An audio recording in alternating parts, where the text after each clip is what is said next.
America के पूर्व राष्ट्रपति जॉन कैनेडी ने एक बार कहा था कि अमेरिकन सड़कें सिर्फ अच्छी इसीलिए नहीं है कि अमेरिका अमीर है, बल्कि अमेरिका अमीर है क्योंकि यहाँ की सड़कें अच्छी है। ये है दुनिया में सबसे ज्यादा सड़क लंबाई वाले देश की विचारधारा। भले ही सड़कों के जाल के रूप में भारत नंबर 2 है, लेकिन यहाँ अमेरिका की तरह एक विशाल एक्सप्रेसवे का नेटवर्क की हमेशा से कमी थी। अब आप सोच रहे होंगे कि हाईवे तो सुना है, एक्सप्रेसवे इससे अलग होता है क्या? सड़कों के नेटवर्क की बात करें तो एक्सप्रेसवे सबसे बेहतर रोड माने जाते हैं। इसमें 6 या 8 लेन के हाईवे होते हैं जिसमें कोई यू टर्न नहीं होता। ये घंटों की लंबी दूरी को मिनटों में कम करते हैं और सामानों के बेहतर ट्रांसपोर्टेशन के लिए बनाए जाते हैं, जबकि हाईवे पर यू टर्न अधिक होने की संभावना है और 2 राज्यों को आपस में जोड़ते हैं। एक्सप्रेसवे की जरूरत क्यों पड़ी? वर्तमान में भारत में कार्गो वाहन रोजाना करीब 400 किलोमीटर की दूरी तय करते हैं। ये अनुमान वैश्विक मानक से कम 50% कम है। लागत और समय को 50% तक कम करने की गुंजाइश है। अगर दुनिया के दूसरे देशों से भारत की तुलना की जाए तो 70 साल कांग्रेसी या उसकी समर्थित सरकारों ने सिर्फ मक्कारी दिखाई और एक्सप्रेसवे निर्माण को लेकर वो तेजी नहीं दिखाई जिसकी जरूरत देश को थी।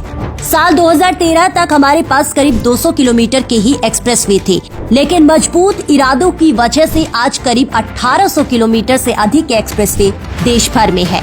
इसमें कोई संदेह नहीं कि लंबाई के मामले में अमेरिका के बाद भारत के रोड नेटवर्क दुनिया में दूसरे नंबर पर है, लेकिन हमारे पास कम एक्सप्रेसवे है। ये शुरू से ही चिंता का विषय था। इसको हम कुछ ऐसे समझ सकते हैं, दुनिया के 2 सबसे अधिक आबादी वाले देशों में 2 सबसे महत्वपूर्ण शहरों के बीच यात्रा करने में कितना समय लगता है।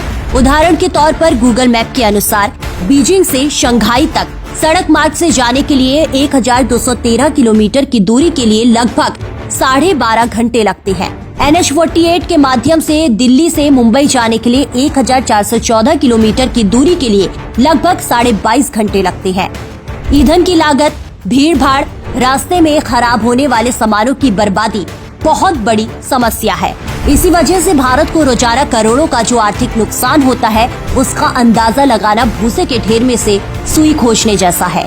लेकिन अब आपको जानकर हैरानी होगी कि अब इस समस्या से आपको 2-4 नहीं होना पड़ेगा, क्योंकि अब दिल्ली से मुंबई जाने में लगने वाला समय आधा हो जाएगा। आइए जानते हैं कैसे। एक्सप्रेसवे की वजह से 1380 किलोमीटर की दूरी तय करने में कार ड्राइवर 12 घंटे में 2 बड़े शहरों के बीच यात्रा करने में सक्षम होंगे, जो कि देश की सबसे तेज यात्री ट्रेन पर यात्रा करने से आधा समय और 4 घंटे कम है। देश में इस समय 25 से ज्यादा एक्सप्रेसवे पर काम चल रहा है, जो मार्च 2024 तक तैयार हो जाएगा। पहले जो सिर्फ 1800 किलोमीटर थे, उससे अलग अब तैयार होकर 10,500 किलोमीटर से अधिक के हो जाएंगे। ऐसे में कुल एक्सप्रेसवे करीब 12,300 किलोमीटर हो जाएंगे। कुछ पर अभी निर्माण चल रहा है तो कुछ बन चुके हैं। इनमें कुछ नाम है यूपी का आगरा लखनऊ एक्सप्रेसवे, गुजरात का अहमदाबाद वडोदरा एक्सप्रेसवे, हरियाणा का ईस्टर्न वेस्टर्न पेरिफेरल एक्सप्रेसवे। ये सफर यूं ही नहीं रुकेगा, क्योंकि सरकार की योजना 10,537 किलोमीटर के एक्सप्रेसवे और बनाना है, जिस पर जल्द ही काम चालू होगा, जिसमें से 4,429 किलोमीटर का एक भारतमाला प्रोजेक्ट है जो 2024 तक पूरा हो जाएगा। अगर सब कुछ सही रहा तो देश में 25,613 किलोमीटर के एक्सप्रेसवे होंगे। इनसे आर्थिक गति तेजी से आगे बढ़ेगी, जो देश के लिए गेम चेंजर साबित होगा। भले ही ये कम है, लेकिन एक शुरुआत तो हुई जिसे 70 सालों से किसी ने नहीं किया।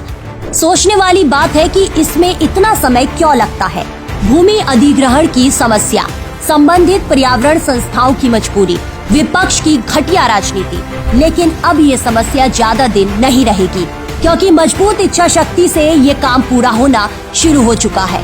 यहाँ से जानना भी जरूरी है कि एक्सप्रेसवे कैसे हमारी मदद करती है। यात्रा के समय में कमी हो जाएगी। जैसे दिल्ली मेरठ एक्सप्रेसवे बनने से दोनों शहरों की दूरी सिर्फ 45 मिनट में घट जाएगी। भीड़ कम करना, ईस्टर्न वेस्टर्न पेरिफेरल एक्सप्रेसवे के खुलने पर दूसरे हाईवे पर ट्रैफिक कम हो गया, दुर्घटना में कमी हुई।